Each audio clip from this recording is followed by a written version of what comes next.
a substantial percent of men will experience anxiety and depression within the first year of pregnancy or within the first year postpartum. And so it can strike kind of out of the blue without this expectation. I think we've grown accustomed to thinking about postpartum blues or postpartum depression and how it might show up for mom.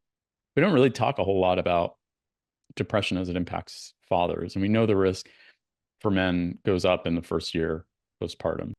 And it looks a little bit different than mom's experience of postpartum depression as well. It tends to peak between 3 and 6 months postpartum.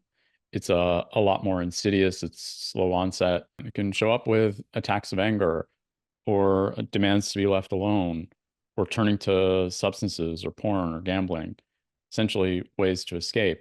Really traditionally masculine ways in which depression might show up.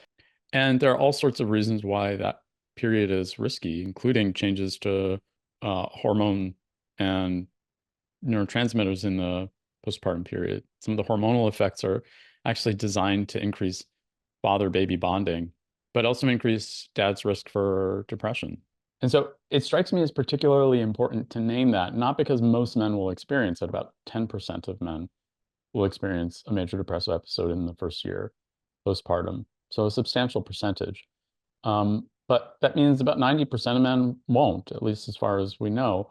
Um, but that 10% might feel very isolating. In fact, in many cases, men are likely to blame themselves or to think they've done something wrong or to diminish their own sense of value as a man if that happens. And so it becomes important to acknowledge that that is a real risk.